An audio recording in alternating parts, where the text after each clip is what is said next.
Hi everyone, this is Elena with Glass Factory. I am here today with Knox Holloway. Thank you so much for joining us. How's it going? Yeah, tell me a little bit about yourselves, about like the origin story of Knox Holloway, and then how you guys met. My name is Bryce. And This I'm is I'm Parker. Parker, and we live in Nashville currently. I'm from North Carolina. He's from South Carolina, and we met at Clemson University like 5 years ago, the very beginning of freshman year. We're really the first two freshmen in our major, so we kind of just bonded over both making music and everything. Yeah, we actually got a Snapchat memory that the first song we ever made together was 5 years ago today. Nice. That's pretty cool. Yeah, and then like when we were in college, we kind of just like really honed in the studio and like just tried to make a bunch of music. And then senior year, things kind of took off a little bit, and just been trying to keep it moving ever since. Cool. Yeah, so 5-year milestone Yeah, of your pretty first cool. ever song. How does it feel? It's cool. Yeah, it's time is just. I mean, everyone knows it's going so fast. Like, it's the first time we made together, but like we were making songs on our own like 3 or 4 years before that. And to think that we've been doing this for like 8 or 9 years to any extent is crazy. But Mhm. Mm-hmm. What were your individual styles like before you decided to form this duo? I had always loved pop music and like I paid a lot of attention to radio growing up. I loved the songs on the radio and everything. But when we came into college and when we met, I was making like EDM, like pop type EDM, future bass kind of vibes. yeah, I grew up on rap and like old R&B, like Boyz II Men and I don't know, Smokey Robinson would be considered R&B, but my dad like Motown, like that kind of era of music my dad really liked. So I grew up with that, and then I found rap. So like those two things really influenced like what I was doing earlier. It was mostly just rap, and then I got into singing in college. Really, I always liked singing, but I wasn't good at it, and then eventually did it enough, and I was all right at it enough to try and record a song. So that's how we got into this, what we sound now, pretty much. Nice. Yeah, so speaking of your current sound, it seems like you're over a lot of different genres. So like for someone who's a new listener, how would you describe the sound of Knox Holloway? Yeah, we always say that we like when people listen to our songs, like to feel like they're somewhere. And that doesn't always mean like an area, like specific area of the world, like we're gonna make a more Spanish sounding song or whatever. But sometimes we like to take elements of like sounds that you typically associate with like certain landscapes, like the desert or Western, Space, yeah, space, like like the orbit. orbit just came out. We have a lot that make it feel like kind of like Southwest US, like Spanish kind of sounding vibe. We're really students, try to be students in music and like try to figure out ways to authentically appreciate all different like genres and world areas of music and still make it like commercially viable, like he's saying, in pop music, because there's definitely we love the aspect of both, like full like sit down, blow your mind with music type thing, but also like that you can appreciate it in the background of a party type vibe. So trying to find the crossover line of those two things, I'd say, is our main goal. Yeah, we blanket statement alt pop, but then like he's saying, we go for like this immersiveness past that. And so sometimes that can lead to songs that sound different from each other based on a feeling or a scene we're chasing more than the skill sets that we might try to confine to. Yeah. Mhm. So since you do try and draw inspiration from like different areas of the country or different areas of the world, are you guys big travelers? We like to travel. Yeah. Obviously, in the last like 2 or 3 years, it's kind of been a little bit more difficult to travel than before. But yeah, I was studying abroad in London, living on a road called Holloway Road, so that's where the Holloway came from. But like stuff Mhm. like that, like we're always, whether it's movies or shows or actual travel, always inspired by like the visuals from other places, not just us, because that's the more interesting stuff is like what's going Mhm. on around the world, not just everything you're seeing right in front of you every day. So Cool, cool. Yeah, I like that. So in the last like 5 years that you've been collaborating together, even prior to the official start of Knox Holloway, can you talk about how your friendship has evolved over those years? Ooh, that's a good question. yeah, yeah. People ask us. I think we've gotten pretty lucky. I think in college we didn't live together, so we kind of like got to work on music when we wanted without ever like feeling like we needed to or whatever. And then so it kind of allowed us to like get our collaboration process rolling before now. We've lived together for over a year. And we just signed a new lease. It'll be like another year. I think being in the same house, people always ask it. Like I've been asking multiple times, like, do you fight? Because like most people in bands, they don't necessarily live together because they spend so much time together. But I think we have a healthy like outside of music interest that we might be doing different things on certain days, and but we also have similar interests like the Atlanta Braves and like sports and stuff that we watch. So I think there's a healthy balance of like do what we need to do, hang out, but we don't always have to like be doing stuff together all the time because really no one can do that. Yeah, we definitely are aware of hanging out and not working. Yeah. And we take advantage of those times. So yeah. Yeah, that's good. That's a very healthy way to approach anything in life. And I imagine especially when you're like living with somebody that like you work with as well. So first ever release, Separate Ways in June 2020. What was it like releasing during the pandemic and trying to like get a footing in the music industry during like 2020? That song started a lot more than just Knox Holloway, as far as like team and people we talked to in the music industry, and like you're saying, really getting into the industry. That song was kind of our flagship in a way. And so but we would always talk about in the process of that song, we just woke up and made a song like any other day. So as far as the song goes, there was no like this is the one, like we didn't feel that way at all. But going to put it out, we knew that we believed in it, and we knew that it drew some attention. We knew that people would kind of perk up when they heard it. And so to have that experience entirely over Zoom, I think was something that we'll probably never forget. I mean, we're in class one day, and then, we're in class on Zoom, and then 15 minutes later, we're on with our now manager talking about, oh, we need to go through Separate Ways and put it out now and everything. It was kind of zooming out in the grand scheme of the music industry in the past 10 years, it was really an anomaly to have a song written, produced, discovered, mixed, mastered, and released all remotely. I mean, we weren't even in the same room when we made it. Yeah. So it's pretty cool.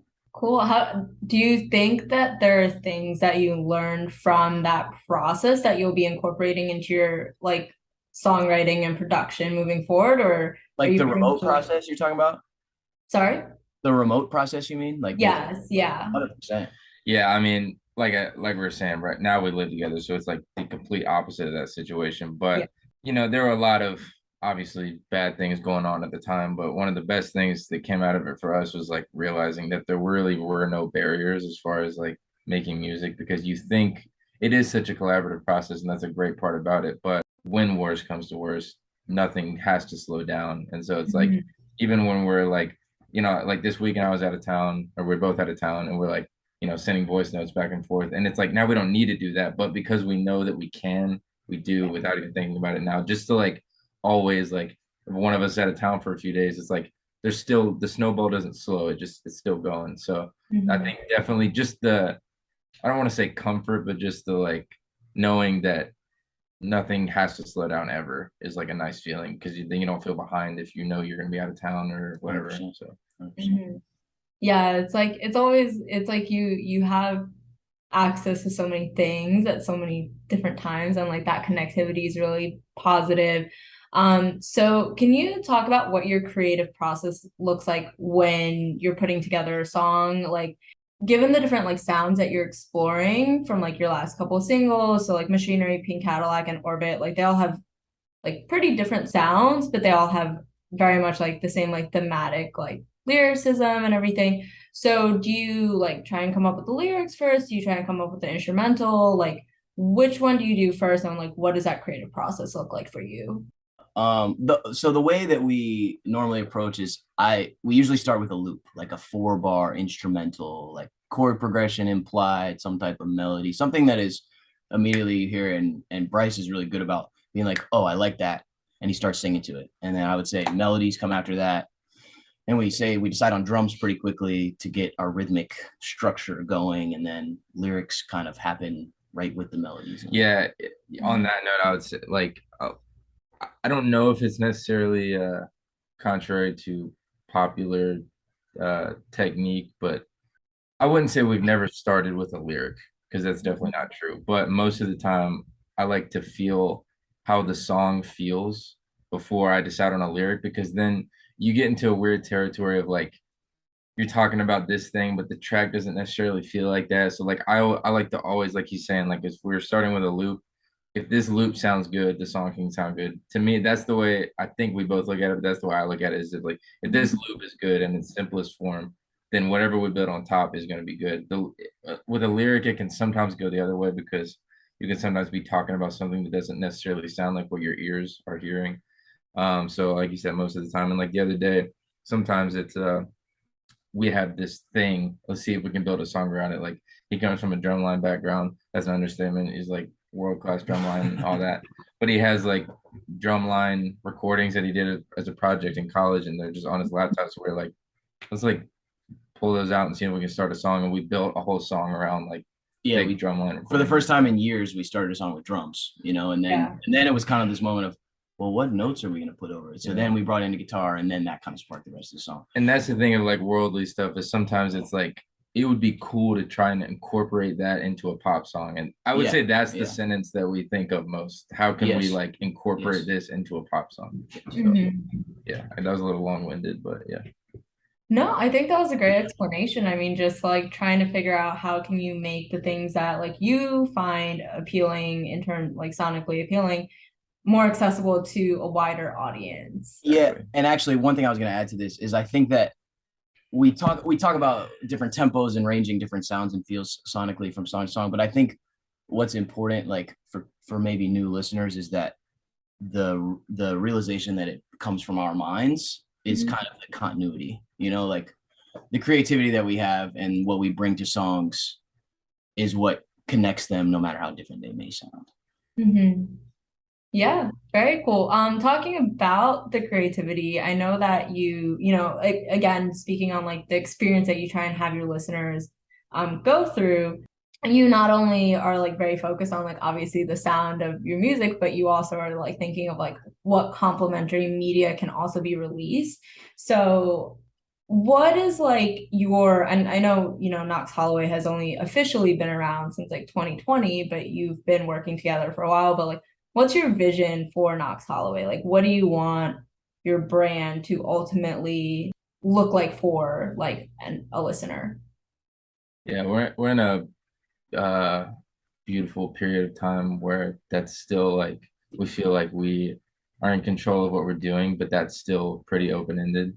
I think like what we've been saying is just like when people click on Knox Holloway's YouTube, their Spotify, their Apple Music, whatever, it's like you're in our world. And so it's not like you're getting stories from real life and like because there's definitely a place for that. Like you go to listen and hear like walking down the sidewalk, I felt this because it's raining, but it's like super real life stuff.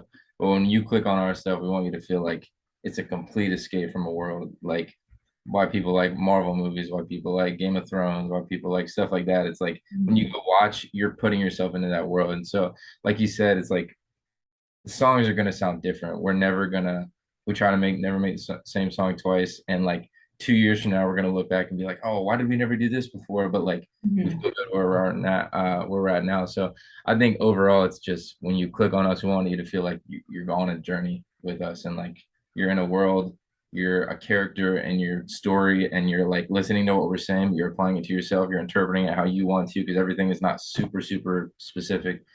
So yeah, I think overall it's just sounds are going to change. So it's hard to be like, this is what we're going to sound like, but we always want you to feel like you're on the journey with us and like in a different world. Yeah. And I think there's an element of that creates this level of intrigue as to, oh, what are they going to do next? You know, hopefully we develop a fan base that learns to not expect anything in the best way possible. And I think that applies to us. Oh, 100. I mean, we get in this room. This is our studio that we're sitting in right now. We get in this room every day and we're like, what's going to happen, you know, and hopefully the product, the output that people see, it becomes the same thing. Yeah, very cool. With your first debut EP being released like September 2021, I don't know what like average turnaround time is like between like a first single and like a first EP, but can you talk about like what that was like? I feel like, you know, a year or so after you had your kind of official like release into the world, what was it like also having an EP that followed up with that like a year later? Yeah, so Separate Ways was a very quick turnaround from the time that we made the song to when it came out. Maybe the quickest ever, now that I think about it, just because everyone was so excited on it and we wanted to just like light the fire pretty quickly. And then after Separate Ways, we were still, this was June 2020, so we didn't know if the pandemic was going to be over in September or if it was going to be over in 2024.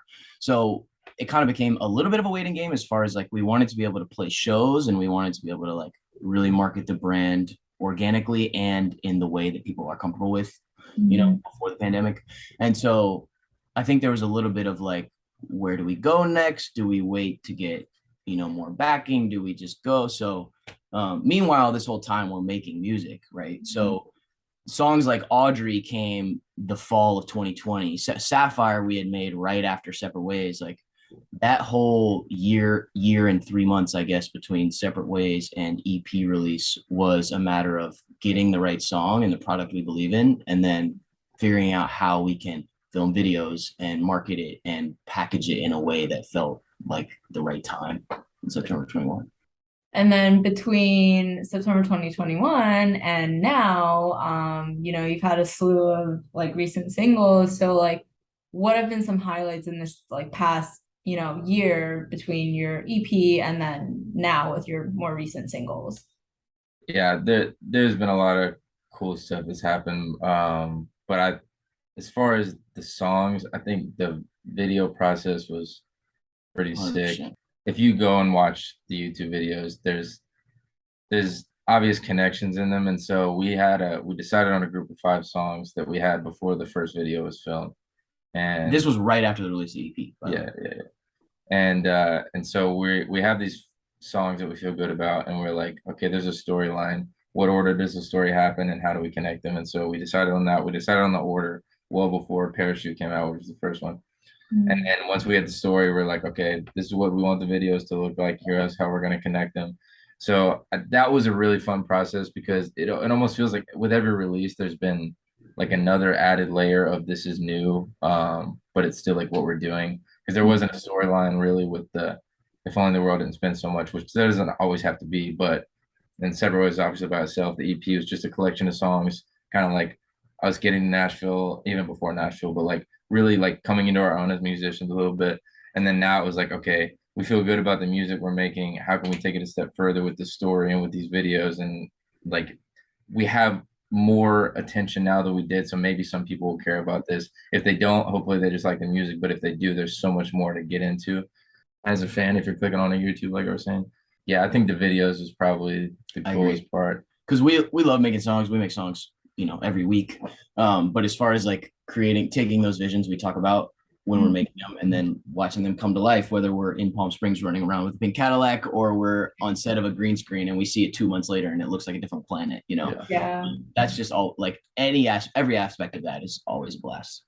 Yeah, very cool. Yeah, and I do want to talk about obviously latest single Orbit with like the music video, and then you know, tying it back to what you said earlier with like trying to bring your listeners to another world. You're like literally on a different planet in orbit. So can you talk further about like what that process was like, just trying to go from like vision to actual execution? Maybe like, you know, who did you trust in the creative process? Just talk a little bit more about like that video.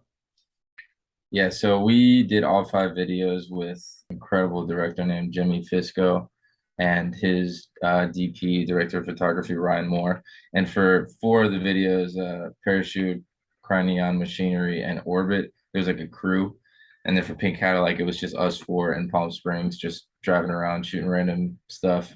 We sat down with him at a coffee shop one day before we had all the videos, and I had a notebook with me, like stuff, 3 pages stuff written out, and we knew exactly what stuff was going to look like. And we sat down with him and we're like, this is what we want to look like. Like, what can we do? What can we add? What ideas do you have? What ideas do you think we should be getting rid of? And that was kind of just like the beginning of the ball. And then when we get to set, you know, he would send us treatments of what it was generally going to look like with the overall vibe, outfits and stuff. And we also work our stylist, Molly Free. She's amazing. She put on a little bit of a costume designer role in these 5 videos and just crush it every time. It's incredible. I have a constant reminder of how lucky we are to have people around us that are just willing to, like, she's an established stylist. Like, she didn't have to do this kind of thing and be like, oh yeah, I'll do your whole like we wanted to look like Blade kind of in one of them, and it's like she just pulls exactly like a bunch of black long clothing. And it's like, The orbit yeah, fits. it's like they're not doing anything like that for anyone else. They don't have to do it for us, but they did because we're friends and we like they I don't know they see the vision or we're just whatever.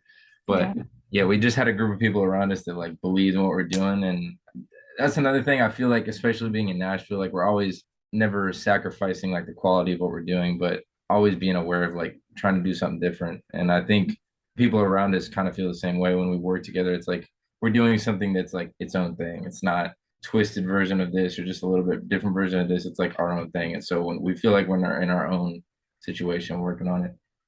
Yeah, and as far as like the look of the videos themselves, we talk about, I mean, we're making Orbit in the studio and we're talking about, oh, this is going to be really blue and a lot of stars. And like, I mean, the lyrics happen in that way where we're talking about, Bryce calls them needle words, where it's like, what are words that support this idea of orbit in space? And so there's never a moment when we take it to video and we take it to all these people that we trust. There's never a moment of, well, I don't know what it's going to look like, because it's from the beginning we talk about how things are going to look and feel. I think it's great that you are really thinking through the experience from like the very beginning.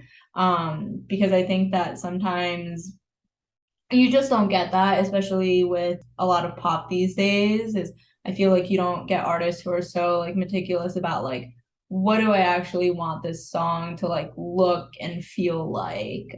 They're just good with like a catchy hook and whatever gets like plays, I guess. Yeah. And like I was saying, like there's a place for that. Like We love that type of yeah, music. yeah. We listen to that kind of music and it's like I'll listen to like folk. Like there's a guy named John Moreland I listen to like every day now. I'm not gonna make that kind of music, but I listen to it all day and I love it. And but that's what's beautiful about it is like we draw inspiration from everywhere because everyone does so many different things in so many amazing ways. Yeah, yeah. And so it's like just pulling this little piece of this, we could use it for this, even though we're not doing folk music or Spanish music or whatever you want to say. So yeah, it's a really cool interconnected web of how everyone's working in a city like this and just in music in general.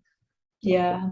Yeah, what's been the talk a little bit more about, so Glass Factory is based out in Nashville. Yeah. So wanted to ask like what kind of community have you found in Nashville since you moved there?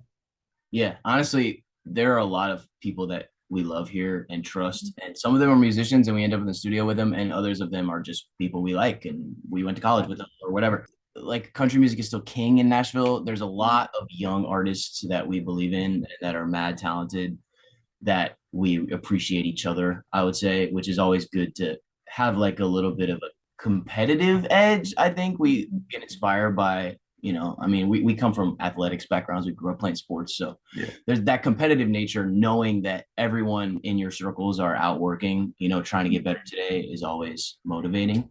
Yeah. And but even as far as like our friends that are in country or working country music or country artists, like I think that they hear our music and they're like, okay, like I understand like what you're trying to do, and they see how hard we try to push some boundaries every now and then. So we felt accepted and found a tight community. It's been great. We love it here. That's awesome. Yeah, a lot of creatives down in Nashville, and really Mhm. happy to be part of that community with what we do as well. Any immediate releases on the horizon that we should be aware of? Ooh. I don't want to say no because if we wanted to, there's a lot to put out. We have a but lot of songs yeah, that could go. Yeah. yeah. And we're kind of in the process of we're gonna figure out how exactly things should be packaged, when the next song should come, depending on, you know, like shows in the fall and like what sound we want to start with, what sounds we want to, I don't know. So it's an interesting time because we're still always working on music, like you said, and we have a lot from like because most of these songs were done a year ago. So like pretty much the songs coming next are another year's worth. And so it's like we have a lot to weed through and figure out what we're trying to do. But no immediate releases, but definitely a lot coming sometime soon. So yeah. What about shows? Yeah, we do. We're working on like nailing down some shows for the fall. We're I don't want to give away too much yet, but we do have plans to be playing shows soon. The live show is something that we have way more experience in the studio, and Mhm. self-proclaimed studio rats as far as like building songs top to bottom. So to build a show top to bottom has been a much different journey, and we try to care. We care just as much about our live shows as we do in the studio. It's just a little fresher, so it's always evolving, and we're always learning new things and adjusting. So we're excited to get some more experience on stage and really hone that into. Yeah, cool. Yeah, I mean, it is all a learning experience, and you can't learn, especially for live shows, unless you're doing them. So Yeah. that's exciting. Fingers crossed that you all get stuff locked down and have a good fall and everything. So we are coming up on time, so just want to ask last question. Is there anything else you would like to share with us today? We want to say thank you for sure. Thanks for your time and great questions. Yeah. And Yeah, thank you. It was great to learn more about you and kind of like learn about your process and everything. It was cool. And I wanted also to ask your cat's name. Oh, yeah, my cat with his tail. His name's Thor. nice. That's Yeah, it. and I have a dog who he squeaked his toy one time and I was really nervous that he was gonna do it Oh, we wrong. didn't even hear that actually. That's fine. Oh, okay, good. Okay.